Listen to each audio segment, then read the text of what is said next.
everybody. Welcome back to Red Zone DFS College Football Breakdown. We are down to the nitty gritty. We got rivalry week. Hopefully you guys have, made some money this season watching and following along, and hopefully provided some good info here. Let's try to keep that train rolling. Hopefully last week you guys checked the article. I had kind of a late throw into the mix, which made my week. Milton Wright for Purdue ended up absolutely smashing his price tag. I think he was in the 3K range, went for 50 points. So adding him to the late slate and player pool into a few lineups, paired that with Ohio State. And the rest is history there. And then did pretty good on the night slate as well. I was kind of following along. I thought I had a shot to take down a pretty big GPP, but, finished cashing and, making some good money, but obviously not the big dog, which is what we wanted. So let's get back to it here. We have week 13. Rivalry week is on the slate. So this is for Saturday. I should have another video as well for Friday. So if you guys are playing some Turkey Bowl DFS for college, check that out. But I'll definitely have an article for both. But getting into it for Saturday's main slate here, we start off Florida State at Florida. As far as kind of glaring things, obviously the elephant in the room, Dan Mullen, is no longer there. We'll see what happens with the Gators and how they respond. I tend to believe sometimes when there's a toxic situation like that and it gets cleaned up, that teams sometimes respond. So I kind of like Florida this week from a DFS perspective. Florida State's not nearly as bad as we all kind of thought, or we usually give them crap for, but I like the Gators here at home. So up next, Wake Forest at Boston College. Look, Wake Forest at this point in the season has to just be considered in all formats. They're just really, really good offensively. I know they ran into kind of a buzzsaw, Clemson coming out of nowhere. Coming out of nowhere. I don't know where Clemson is finding this new offense, if you want to say that. But they look pretty good. And, we'll see what happens with the ACC title game. But the Demon Deacons need to win this game. It's really important for their season. Boston College on the other side, Jerkovich is priced up, which isn't awesome. But I have another play in this game that I do like. After that, we have Georgia at Georgia Tech. The Bulldogs, they're going to absolutely blast the Yellow Jackets here. I don't see any way Georgia Tech stays in this game beyond, 10 minutes in the first quarter. So they're just a tough team to play DFS-wise. They really spread the ball around. They dominate, but again, it's not one or two guys that do a lot of the damage. They have guys and they have weapons, but it's just tough to pinpoint from a DFS perspective when we want guys to go nuclear. So after that, we have Texas Tech at Baylor. Jerry Bohannon is questionable. That's going to change the dynamics of this game quite a bit. I do have a play I really like for Baylor's side of the ball, which we'll get to. But Texas Tech, they're fine to play. But Baylor, I think, has a pretty good defense. They're ranked 16th in the country in terms of points per game given up. So not a team I really want to attack here. Baylor's still playing for quite a bit. I think they come out pretty revved up, and I think Baylor wins this game pretty handedly. Big game of the day, Ohio State at Michigan. Man, this is one of those that I'm really tied on because I want to play this game just from having action and stake in it. But both of these teams are really, really good. Offensively, both teams can score. Defensively, they're both really solid. I think this could just be a knockout, drag-out fight. Could also get a little spicy and a little weird. So I'll probably have like one full game stack here, but I do have a lot of respect for mainly Michigan's defense. And I think their game plan is going to be simply if they can control the ball and run the ball, they keep the Buckeyes off the field, and that's the only path to win. If Ohio State gets multiple opportunities and turnovers and things like that, this game's going to get really ugly for Harbaugh and co. So with that said, if it goes to plan and how I think it's going to play out, I don't love it necessarily from a full DFS perspective, but you cannot go wrong by picking any one of these guys on Ohio State. Top to bottom, they are just NFL caliber players and absolute stars. So after that, we have Maryland at Rutgers. It's a pretty ugly game across the board. Rutgers has a pretty good defense. Their offense stinks. Maryland stinks on both sides of the ball. I don't know. There's maybe a few guys we can pick off here and there, but not really my cup of tea. Oregon State at Oregon. Let's see how Oregon responds after laying a complete egg last week, blowing their playoff chances. They're still fighting for a Rose Bowl bid, so they have a lot to play for. But Oregon State's, they're tough. They play good football. They're a tough team. I don't think this is a walkover game for Oregon by any means. So after that, we have Alabama at Auburn. Man, Alabama is just hitting stride, typically what Alabama does around this time of the year. But, man, they are really, really good. Offensively, they took me and cashed in some money last week. I'm going to keep playing them until they prove me otherwise. Auburn's got a pretty good defense, but, man, the Tide is they're just dangerous all across the field. After that, we have Northwestern at Illinois.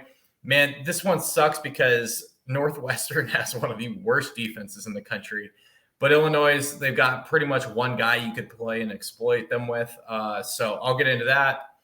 Penn State at Michigan State. If we learned anything last week, I know they aren't nearly as explosive as Ohio State, but Penn State should be able to throw the ball on these guys. Michigan State is one of the worst passing defenses in the country. Nittany Lions, they should win this game. James Franklin just got announced. He will be staying at Penn State. Hopefully that brings a little juice to this team, not losing their coach, not losing their guy. I kind of like Penn State here, actually. Indiana at Purdue. I'm all over Purdue here. They should blow these guys out. Indiana's a bad football team across the board. Virginia Tech at Virginia. Brendan Armstrong is back in a big way. God, that offense looks so different when he is back. He's a really good college football player. So the Cavaliers look like they have the leg up here.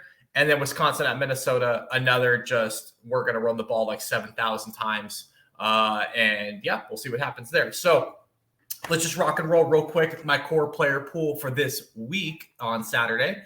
Up top, we're starting with Bryce Young. Like I said before, I'm not doubting the Tide. I never really have, but at this point, I'm just going to play what I know, and I know Alabama is really freaking good. They have a shot, obviously, at the playoff. They still going to have to probably play in the SEC title game here, so they need to win. They need to win outright. Bryce Young is definitely coming into his own. I think I'm absolutely going to go back to the well here, and I think they smack Auburn around a little bit with Bo Nix out. Brendan Armstrong, 9,800. I just mentioned him. This kid just produces, man. Virginia Tech has a very okay and average defense. Hasn't seemed to matter, but he has some very clear-cut weapons. I love that they get Tech at home. They don't have to go face Enter Sandman on the road. And Virginia Tech, if I'm not mistaken, just fired their coach too. So not a whole lot going on and going well in Blacksburg. So give me Brendan Armstrong at 9,800. Dropping down a little bit, Aiden O'Connell. Man, he's just another dude who's been on fire recently. 3 straight 30-plus DraftKings point games. And now he gets a pretty soft Indiana defense who's ranked 104th in the country with points given up per game. So absolutely, Aiden O'Connell at 6,500. I mentioned above, Dan Mullen is out of the building. Again, I sometimes think this takes a weight off of players' shoulders and the pressure and everything else. I like Emory Jones here at 6,300. Sometimes that turmoil gets swept out and they can just play loose and play, and have some fun. Big rivalry game. Gainesville should be rocking against Florida State. I think Emory Jones is a pretty good play at 6,300. And then I'm going to wrap it up as far as a core player guy that I'm going to be rocking this week. Sean Clifford at 6,100. I mentioned about Michigan State is god-awful against the pass. Now, again, they don't have the same weapons as Ohio State. I don't expect it to be 49-0 in the first quarter, I feel like it was. But he's a strong play. He came out of the game last week from being sick. So hopefully, his body had another week to heal up. Sounds like he's going to be ready to rock. Sean Clifford at 6,100 is a pretty good pay down option there. And then I'll just mention CJ Stroud at 10,000. Look, I mentioned it. I think Michigan's defense is really good. I have a lot of respect for him. But the matchup is really tough. However, don't just totally fade CJ Stroud in this Ohio State offense. It's one of the best, I think the best in the country. You'd be doing yourself a disservice at that. I'd love if I can get a tail on ownership before Saturday morning. It's going to be a little bit weird with holiday week and, trying to sneak around and get ownership around the family and them not asking what I'm doing. But if I find out that CJ Stroud is going to be very low owned here because people are thinking the same way, I will have a lot more of CJ Stroud because he is a guy that could exploit and go off against any matchup here. So going down to running back, Braylon Allen at 8,700. Minnesota has the 13th ranked rush defense in the country, so they are tough. The matchup is rougher, but this kid's production has just been off the charts, putting up 40-point games back-to-back. If you can get here, he's probably my favorite pay-up option above 8K. Dropping down a little bit, Travis Dye at 7,600. I mentioned, look, Oregon State's a good team, but Travis Dye is the focal point of that offense. Utah did a great job last week, but Oregon State's not Utah, and they're still playing for something here for the Ducks. So he should get a ton of usage in the Civil War game Saturday. Travis Dye at 7,600, I like a lot. Abram Smith for Baylor. Texas Tech has a really below-average defense, and with Jerry Bohannon questionable, I imagine the Bears are going to lean heavily on Smith in this matchup. So if he's good to go, if he's active, I really like him. Bohannon doesn't really change how much I'll play of him. Even if he comes back, I feel like it even more. They have to respect the pass more. So Abram Smith, I do like for Saturday. Dropping down into the sixes, Pat Garwo is probably my favorite there. Wake Forest sneakily has one of the worst rushing defenses in the country, and I want to attack it. He's seen 24, 25 attempts per game. His last 3 outings, I think he could have a pretty monster day here versus Wake Forest, as long as Boston College doesn't fall behind too much here and get blown out, where obviously the game script will change. So be a little cautious there, but he's in a great matchup. Chase Brown is another guy who's in a fantastic matchup. It's a bit of a dart throw because I don't like anybody on Illinois' offense, but Northwestern is terrible versus the run. So if they give him the ball, he gets the usage, he could have a pretty big day here. And the other guy I'm going to throw out there, he's 4,400 on DraftKings. I think Michigan has been saving him and getting him as healthy as possible for this game specifically. I know he's still going to split time with Hassan Haskins, but if Blake Corum is ready to go and he's suited up, ready to play, I'm going to take some shots at 4,400. Wide receiver. Look, there's like 15 guys at the top from 7,200 and up. They're all really good plays. So I'm just going to say it, like, any of these touts out there, they're going to tell you like, ooh, this guy over this guy. Yeah, there's matchups and this and that, but like any one of these guys, Williams, Wicks, Robertson, Dotson, Perry, Smith-Njigba, Olave, Michi, Garrett Wilson, David Bell, and Keontae Thompson, all those guys can absolutely smash this weekend. So how I'm going to kind of play it is, hopefully you're playing multiple lineups. If you are, I'm just going to stack these guys with the respective quarterback. Robertson, I'm not going to have a lot of Hartman, so I'll mix him in where I can. Robertson and A.T. Perry against Boston College. But the rest of the guys here, I'm just going to be double stacking my receivers pretty much all weekend. So, I put it in my article. I list the guys out. So if you want to go through it again, go ahead. But again, anybody over that 7,200 range in DraftKings is a pretty damn good matchup this week, in my opinion. So best of the rest I have here, Milton Wright, going back to my boy, 6,200. He's definitely priced up this week, but yeah, that's what happens when you go for 50 points. I think he can hit the nuts again this week. Again, Purdue is facing Indiana, who's really bad. They should be able to tear him a new one. Eric Ezukanma, he let everyone down a little bit last week, but Oklahoma State's got a really good defense, and I think he's in a nice bounce back spot here versus Baylor. Brock Bowers, I think you got to get a piece of this Georgia offense. I don't really know who else. Maybe James Cook at running back, but Bowers seems to be the most reliable receiving option in that Georgia offense. Georgia Tech's terrible versus the pass. So 5,700 for Bowers, a guy who could pop 2 touchdowns in, I think is a pretty fair price. Carlos Carrera, he's established himself as in the offense quite well. He has some upside, decent floor. I think a really good play this week is Parker Washington for Penn State. Again, I think Penn State's passing game is in a fantastic spot this weekend. He's still second fiddle, obviously, to Dotson. But again, if you're going to go to Clifford, I think you could definitely play Dotson and Washington this week, and then pay up at the rest or go up at running back or something. It's because it's a pretty cheap stack overall. And then my one guy that I'm taking a little bit of a dart throw here is Kamora Gamble at 3,600.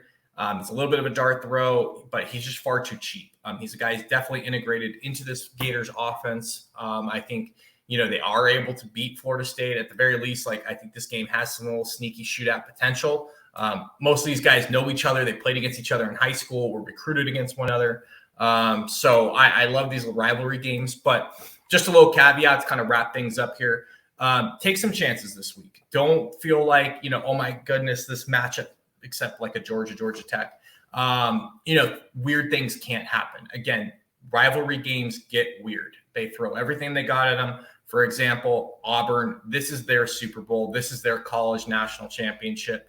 If they can beat Alabama, it makes their season, like, flat out, So just keep an eye on some of those. If you're a little bit hesitant in normal weeks of like playing guys that are in like negative matchups or bad matchups or something like that, don't necessarily fade them this week. Another one would be like Oregon State at Oregon, right?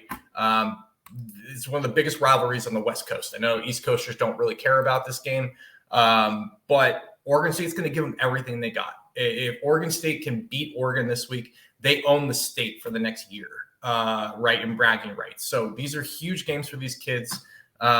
Take some chances, take some shots. Don't be afraid to let it fly this week. Be smart, but, don't be afraid to, if a team is, a worse team, to kind of hold it together this week, and some weird stuff can sometimes happen. So that's really it. That's the monologue for the Saturday slate. Like I mentioned, I'll try to get a video out for Friday's slate. It's a little bit of a weird one. We have some action mixed into that one, so I got to do a little bit more digging and homework. But and I'm pumping this out early in the week because of the holidays here. I will be out of town, so just keep an eye on my social media. I'll do my best to follow along. If people are going to be ruled out or not playing, or guys are going to suit up, I'll do my best to kind of retweet that stuff and send it out. I'm at Vinny Living 29. And then also I'll have my article out later this week. So keep an eye on it. Happy Thanksgiving to everybody. Hopefully win a bunch of money for the fam.